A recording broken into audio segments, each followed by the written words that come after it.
I wouldn't say that it sets me back by no means. And I think on the field, me filling in Fitz's shoes and trying to fit in his shoes and kind of, following his path. It's more than, on the field. And that's kind of what I meant by that, and just what he has done as a community leader, and, just his presence, not only here in Arizona, but, in society, and him as a businessman, and just being able to learn from him in all aspects and of that nature. But on the field, I think if anything, DeAndre can help me get there. And, for me, a lot of people could look at it as, maybe it is a setback for him, or, he won't see as many targets or whatnot. But, the fact that I'm playing with, arguably a first ballot Hall of Famer, arguably the best receiver to ever play the game, and then, one of the best receivers, arguably the best receiver currently in the game right now, if those are the two guys in front of me that I'm learning from and following in their footsteps, then, I have no problem with that, because they're ultimately in the same, position that I want to be in. And so, why not be able to play next to and be able to work and follow, and just be able to mirror what they do every single day. That I think, that's an advantage towards me. So I don't see it as being a disadvantage, or, for me, or, maybe, pushing that process back. Hey, Christian, it's Kevin Zimmerman with Arizona Sports. I saw your Instagram post about George Floyd's death, and I'm just curious. Obviously, you've been introspective about it. Cliff told us that you guys talked in position groups. I'm just curious. I don't know if you want to share your experiences, but what those conversations have been like with your teammates, and how you guys are kind of approaching this as players. Our conversations have been so progressive and very impactful for, I think, everybody on the team. I know for us as receivers in our room, we have a very intimate, tight-knit group.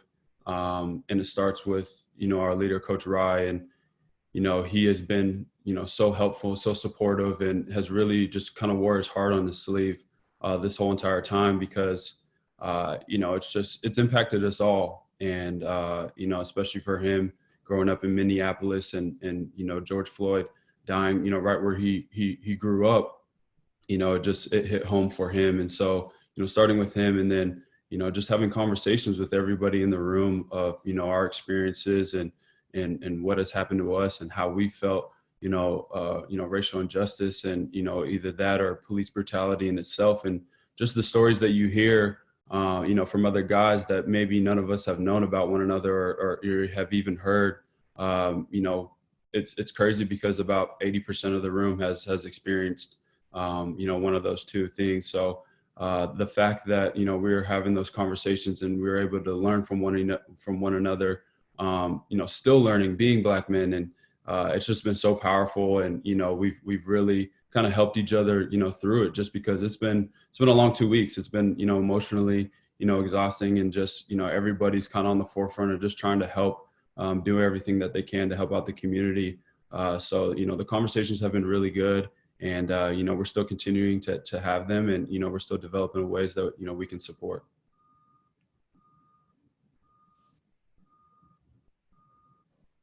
Hey, Christian. It seemed like last year you were on the precipice of a breakout, and then, the injury happened and maybe set you back a little bit. I'm wondering if you could just sum up last year, and what's the key to you taking that next step here in your third season?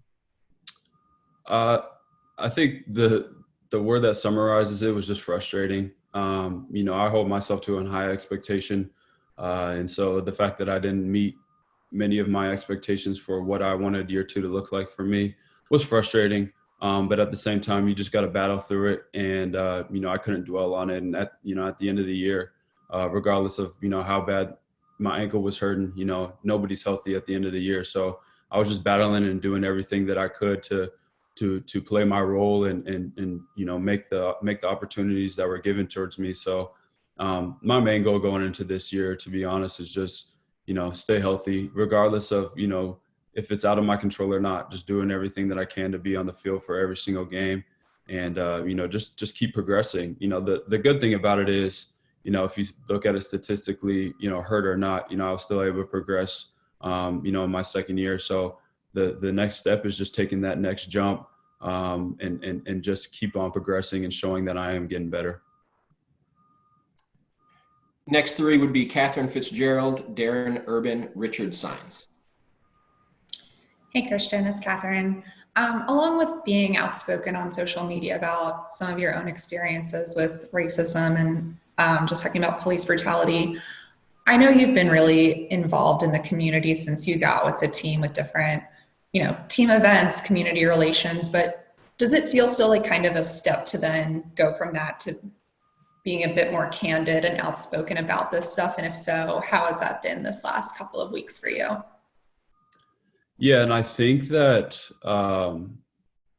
the main part of it was just kind of taking it all in and just really realizing the degree of where the state of our country is in, not, let alone our community, but our country as well. And just reading and being educated and hearing people that are speaking out on social media and the people that are actually on the front lines at these protests and people that are directly impacted. And so I think, for a while there was just, kind of consuming all the information and consuming all the experiences, and then kind of like tying it into what I have, experienced in myself. And, I made sure that I spoke everything that was on my heart and put it all into words. And, in doing that, that was the first step. And just, we have to use our platform. And, that was the one thing about us in the position that we are in.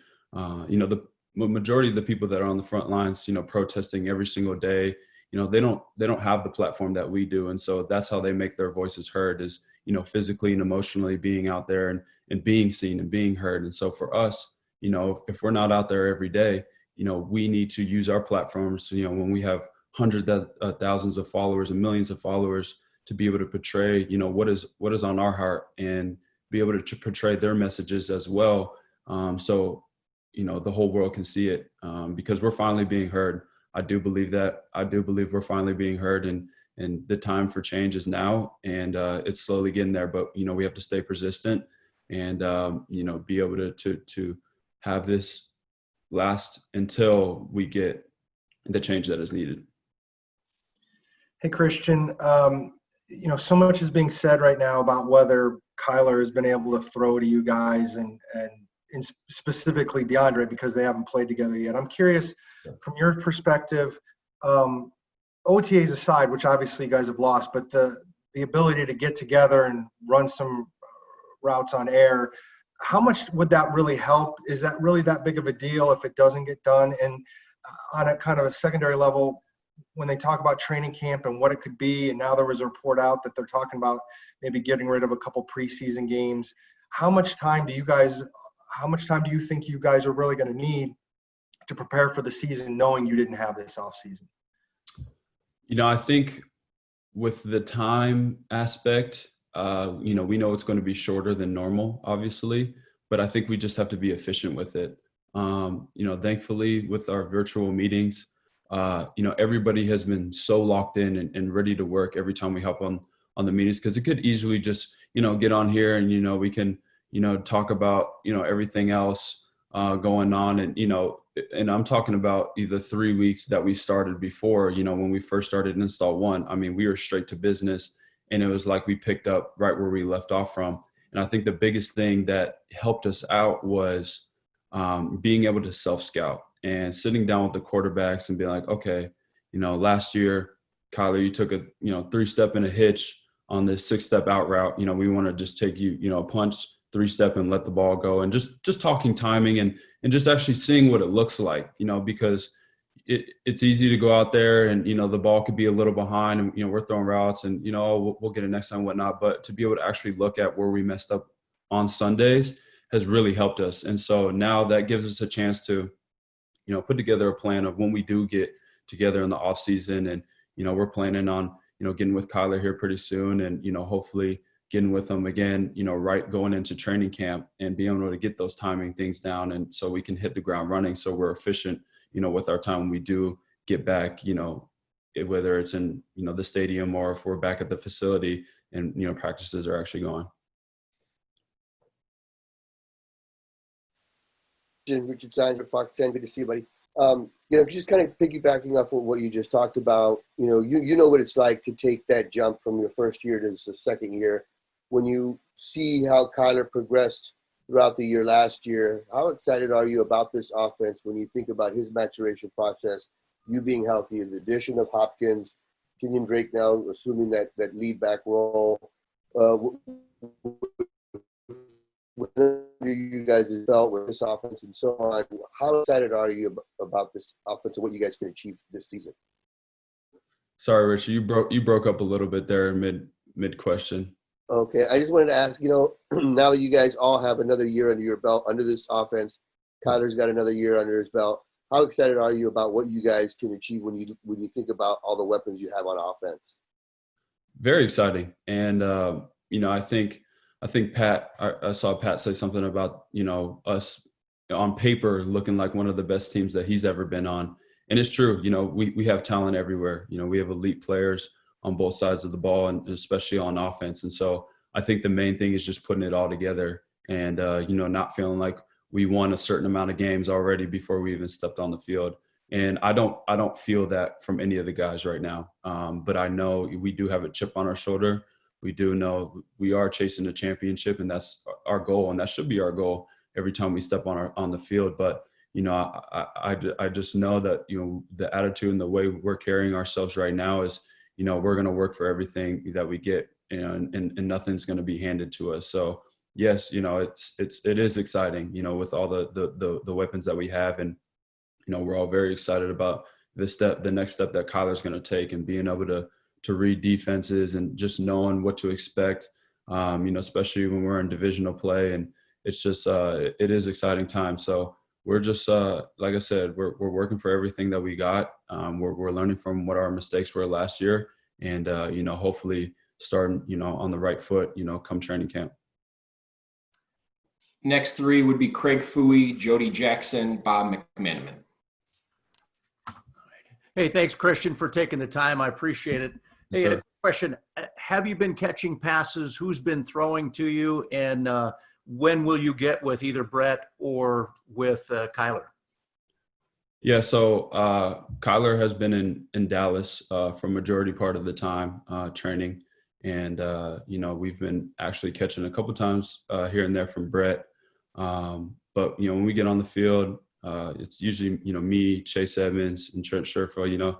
Us three, we like to stick together, and we're always with one another. So, I do a lot of training with them, and, been training with Fitz too, live down the street from him. So, been catching from Brett, and also, Chris Stiefler as well, who we signed. And, he's been fun to get to know and be around, and, hardworking guy. And, he's just been willing to learn and get out on the field and throw some routes. And it's just, being able to help him and get him up to speed. And so it's not too overwhelming, when it comes to training camp. But, like I said, the plan is to get here together with Kyler real soon, and, make sure we're getting our timing down. And the better part would be, going into training camp. So, we're picking up right where we left off.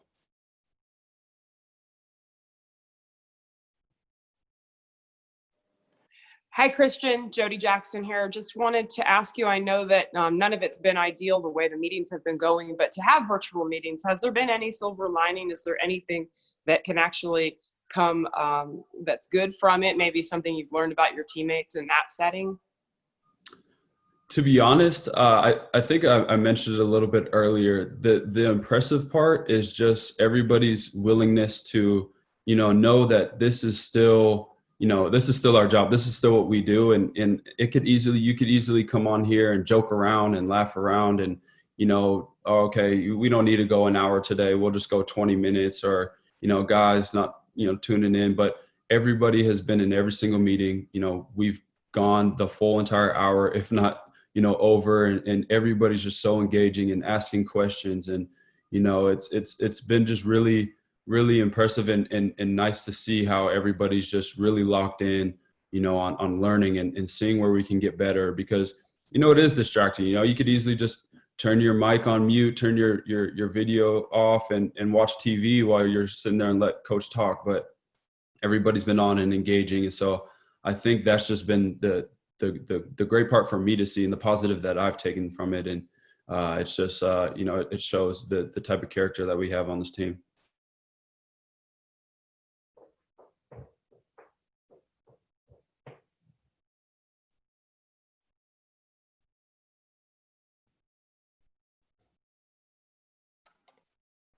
Okay, we're moving on. Next three would be Tressa Chudrick, Bruce Cooper, Cam Cox. It's me, right? Tressa, you're up. Hi, Christian. Thank you so much for meeting with us. It's Tressa from 3TV, CBS 5 Sports. Yep. My question is, if you had a chance to read the article that Larry Fitzgerald wrote for the New York Times, and then also how supportive has Cliff Kingsbury been with everything going on in the current climate? Yes, I did read all of Larry's article, and nothing short but amazing, as always. And I think the way that he went about it was perfect. I know people, may or not have been, questioning why he may not have spoken out for first couple of weeks, but the fact that he was able to go back to Minneapolis and sit down with the people of leadership there and be able to get a state of, where the city is at a whole, as a whole, and be able to talk with people that have been experiencing what has been going on, and just gathering all the information that he could before even speaking out, because he didn't want to speak for other people, and the fact that he took his time to go do that, and then being able to address it the way he did, was great. And so, just to be able to have a leader, speak in that way and portray that message, and it's just, obviously proud of him as always. And Cliff has been amazing as well. The whole entire organization has been really, really good, with us, and just being able to support us and open up the floor. I mean, we had a team meeting the other day where, team meetings, Coach Kingsbury doesn't really say too much. Usually it lasts about 5-10 minutes. I mean, we were in the team meeting room for about an hour, just opening up the floor to conversation from coaches to players, and just having a really informed and, well-educated, conversation about, what is going on and, how everyone feels about it. So it's just, it's been really good and comforting to know that, we're in the type of work environment, where we can express how we feel and we're going to be supported.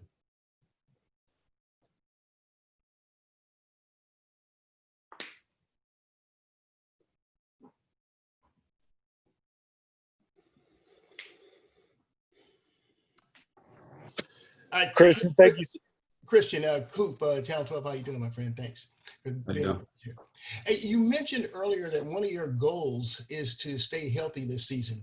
Knowing how dynamic you are with the ball in your hands from a return game, and knowing that Farrell Cooper is no longer with the team, is that something you will seek to do in the return game, or would you just rather limit the number of hits that you may take on your body from a health standpoint? Yeah, to be honest, I'm willing to do it. I'm always willing to do punt return. It's been a part of my game my whole entire life. So, if Coach Rogers asked me to go back there, I wouldn't even think twice about it. But that decision isn't necessarily on me. It's on Coach Rogers. So, like I said, if he gives me the opportunity and he wants me to go back there, I'll be more than happy. Christian, thank you so much for taking the time, buddy. Hope you're doing well. Yes, sir. You too. Most of us have had the chance to meet your parents, and you've talked about how much they've meant to you and how special a relationship you have with them.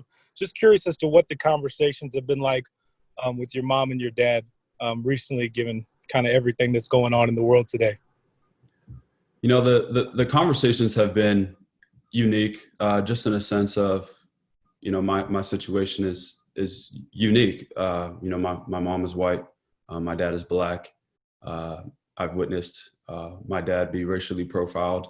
I've witnessed the racial oppression that he's faced, and my brothers, my sisters, my cousins, and so it's been tough, and just the emotion and just being able to go to the confinements of your home and be able to talk about it has been good.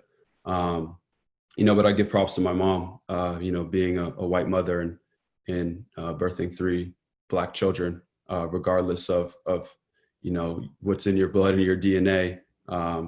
We are seen by the color of our skin.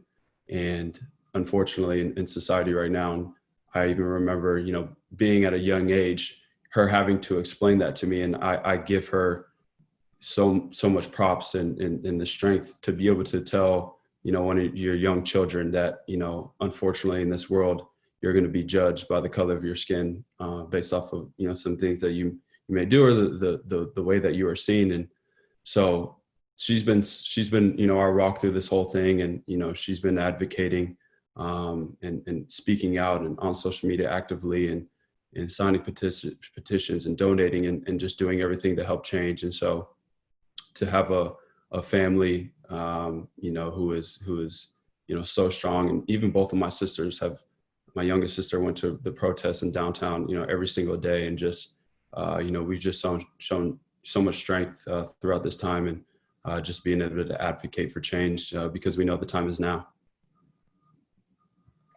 Okay, we'll wrap it up with Catherine Fitzgerald, Kyle Odegaard, and hopefully Bobby Mack can get his question in.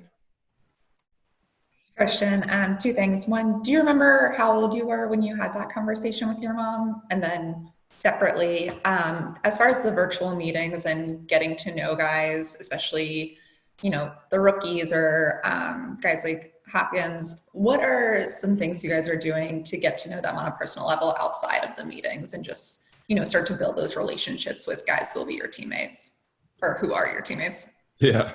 Well, to answer your first question, I was probably 10 years old when we had that conversation, and it was a conversation that needed to be had. And yeah, I mean, I can't really recall too much of the specifics of what she really said, but I clearly remember having it. In regards to developing relationships with the new guys, and especially DeAndre and the rookies. I think it was not too long ago, we had dinner over at Fitz's house, and he invited DeAndre over, and Coach Rye and some of the guys that were in town. And so we sat down and had dinner, and just had a casual dinner night, which was good. And first time being able to just sit down and talk to DeAndre, just get what kind of guy he is, and he's fit in perfectly already. I mean, you can already tell that we're all going to have such a strong relationship with one another. And just with the words that he's expressed, he's so happy to be here, and he's really excited with the type of guys that we have in our room, and he can't wait to get on the field with all of us. And it was actually today, in regards to the rookies, we had each rookie literally get on and just talk for about 10 to 15 minutes, and we all just asked them questions from how many brothers and sisters, to what's your favorite food, or where you went to high school, just learning, about one another. And so we did that with all the rookies today, and, learned some things. So it's been good. You can do a lot, personally, through virtual meetings and being able to meet people. But, we're obviously all excited to get back with one another in the flesh. Hey, Christian, going back to Cliff's support that he gave, were you wondering heading into maybe last week whether he would be willing to touch on all the racial stuff and open the floor to you guys? And when it happened, what did it mean to you knowing that there was going to be an honest conversation? And then from the football side, just what is having DeAndre out there and the attention he attracts, what does that do for your game? Well, I wasn't, questioning if Cliff was going to address what was going on, in our country, or, bring up, police brutality, or, the racial injustice that, we're facing right now. By no means. Cliff is known for being a player's coach and having relationships with his players. And he's not afraid to bring up those conversations, or afraid to say the wrong thing. And, I don't believe any of our coaches, on our staff that, we're white men, were afraid to talk about it, because, like I said, Coach Rye was one of the first to talk to us and wear his heart on his sleeves, and just express how he was feeling, and being able to learn from us. And then, Cliff as well, just being able to portray the same message and and talked to us and opened the floor. And regardless if there was good or bad that was said, you know, we all learned, and, you know, we all got everything off of our chest. And so, you know, that was the great part, you know, and something, you know, that I really appreciated was him, you know, opening up the floor for us to speak in front of the whole entire team. But in regards to your second question, you know, I think that it'll open up, you know, things for all of us. And I believe it'll be a little bit of, you know, pick your poison. You know, if you want to double DeAndre, then, you know, that leaves Fitz in the slot as well, and me on the other side for more one-on-one opportunities. And, you know, if you want to play too high cover two, then, you know, we have Kenyon Drake in the backfield, and, you know, there goes our run game. So, you know, I feel like defenses are definitely going to have to, you know, strategize well when it comes to, you know, building a game plan to going into, you know, the weeks of playing us, just because there's different ways that, you know, we can all, you know, be able to impact on the field. So, you know, I think DeAndre does a lot for us. You know, when you have a guy like that, you know, on the field, you have to pay attention to number 10. So it's going to be fun, and I'm excited to see, you know, what he does.